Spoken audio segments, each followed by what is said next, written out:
concluyen que no solo hubo Cid, dicen, sino Bernardo del Carpio. El Cid campeador es otro personaje discutido por el tema de que, claro, el poema de Mío Cid, pues él cuenta cosas que no son verdad. Las hijas del Cid no se llamaban Doña Elvira y Doña Sol, sino que se llamaban de otra manera. El Cid no le echaron por un acto de despotismo, sino que le echaron por robar los parias. Conquistó Toledo, entonces Alfonso VI le dijo: ¿tú qué haces? Toledo es mío, es mi feudatario, tú no tienes por qué tocar nada de ahí, y menos quedarte con las parias que ellos me pagan. Y entonces, claro, el Cid, ¿quién fue el Cid? Es el personaje que aparece en el Cantar, un siglo después, supuestamente, de su fallecimiento. Es un personaje real. En base a estas discrepancias, en el siglo XIX, ni más ni menos, empezó a haber una corriente histórica, sobre todo francesa, que tenía un tono, digamos, hipercriticista, y que empezó a decir pues que la historia del reino de Asturias o el reino de Oviedo pues no había existido, porque las fuentes eran muy breves. Los árabes tampoco hablaban propiamente de Pelayo, sino que hablaban de unos resistentes. El Cid tampoco habría existido, Bernardo del Carpio tampoco habría existido, porque no se ajusta, dice, a los cánones, digamos, de la historia científica que se estaba imponiendo entonces en línea con el positivismo imperante, ¿no? De que el positivismo busca los hechos, como de ciertas épocas históricas no hay hechos propiamente, sino que hay interpretaciones, o hay fábulas, o hay leyendas. Por lo tanto, esos personajes no se pueden dar por buenos. Todo lo que no sea cierto, que se pueda comprobar de primera mano, pues no se puede dar por bueno. Por lo tanto, esos personajes no existieron. Se barren del campo de la historiografía. Y sin embargo, pues a día de hoy, pues ni se puede dudar que hubo algún personaje histórico llamado Jesús, que hubo un personaje llamado Bernardo del Carpio, Pelayo, el Cid campeador, etc.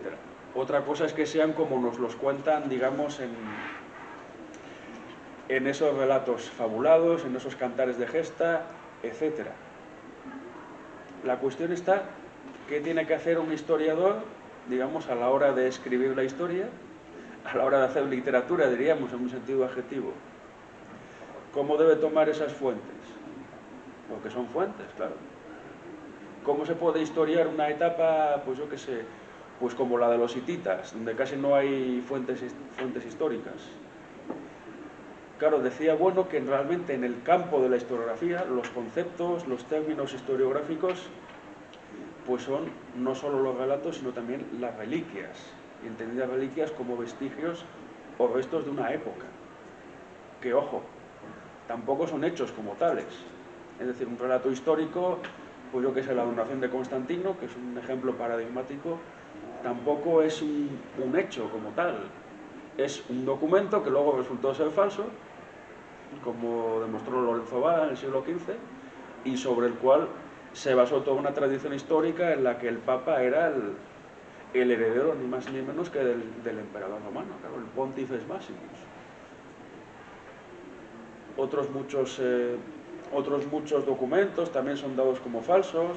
A día de hoy la crítica historiográfica pues demuestra que son falsos, y sin embargo durante siglos se siguieron utilizando como verdaderos, claro.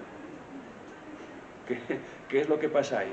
Claro, pues el problema está en que en la historia pues no puede segregar determinadas cosas, no puede segregar pues ficciones. La donación de Constantino pues sería una ficción en este caso, porque no hubo donación de Constantino. Es como si ahora saco un documento donde dice pues yo qué sé, que los Borbones desde Carlos IV pues ya no son ninguno Borbón, ¿no? Porque son hijos de Godoy, que es una cosa que se discute, ojo. Que se discute si realmente eran hijos de Carlos IV, si Fernando VII su padre era Carlos IV o era Godoy. Es una cosa también muy discutida, ¿no? Entonces, la estirpe borbónica ya no existiría como tal en un sentido genético.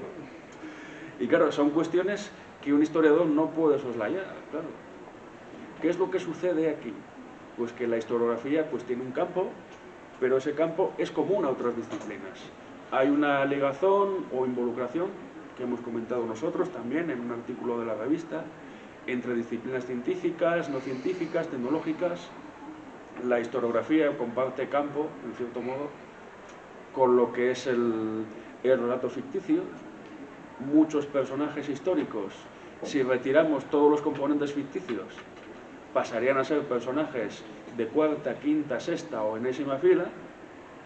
Y entonces, claro, pues el campo de la historiografía, el relato histórico, tiene que engalzar de alguna manera con relatos que son ficticios, pero que también aportan al historiador, ¿no? De hecho, pues para finalizar, y hablando pues de otra arte poética como es el cine, yo me acuerdo cuando Bueno habló de Jurassic Park, dice que la había visto, y lejos de considerarla cine sin valor estético, dijo, no, tiene mucho valor. Un paleontólogo, si encuentra unos huesos y no sabe qué forma darle, forma animal darle, ¿no? Pues ve Jurassic Park y ahí encuentra inspiración, ¿no?, para sus ideas, ¿no? La imaginación pues influye sobre el paleontólogo, que teóricamente solo debería dedicarse pues a recolectar huesos, ¿no? Y dejo pues aquí esta reflexión, que he intentado que sea lo más breve posible, digamos, como pequeña aportación pues a este congreso en el que estamos.